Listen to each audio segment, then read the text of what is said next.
Hey everyone, in this video I'm going to show you how you can import re-enrolment records. To do this, you can click on your service menu and under SP features click on re-enrolment. Those records ready to be imported will sit under form submitted.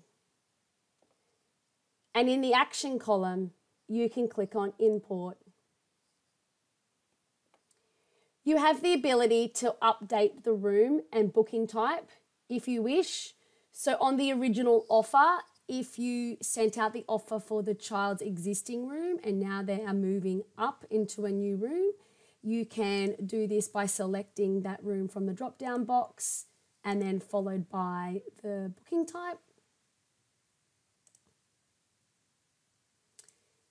If it remains the same, you do not need to change anything.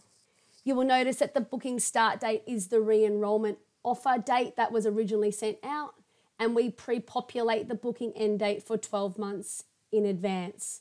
Again, if you wish to expand that or reduce it, you can certainly do so by updating that in the calendar, and you can update the days if you wish for that child.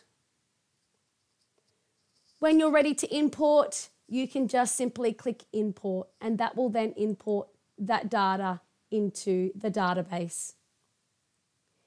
If you've got multiple records that you wish to import, you can certainly do this in bulk if you are happy with the existing room that that child is in. The quickest way is in the status drop-down box, select form submitted, tick toggle select all, and then click import.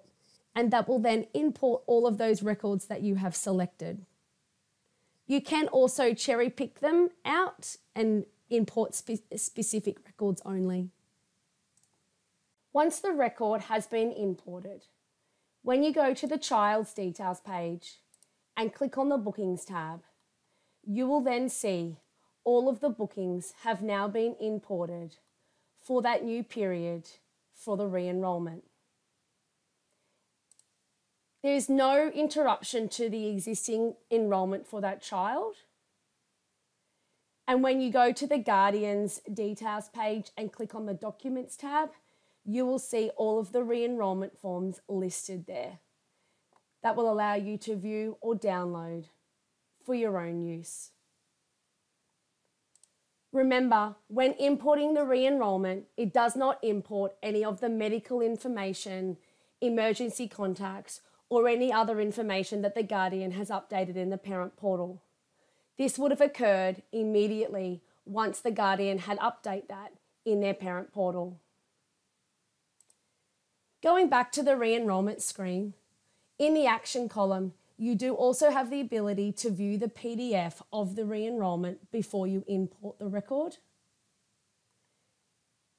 If you no longer require this specific record for a guardian or child, you can click on the cross in the action column to delete that re-enrolment record, and that will then move under the deleted declined heading.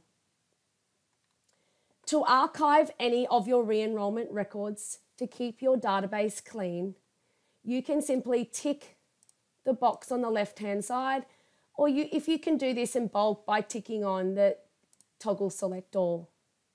This will then allow you to either archive those records, or if you wish to unarchive a record, you can simply tick Show Archived Records, scroll down, tick those specific records, and then click Unarchive. For any further information on the re-enrolment feature or any additional features in our Kidsoft menu, please do not reach out to the Kidsoft customer success team or view our video tutorials in our YouTube channel in Kidsoft. Thank you.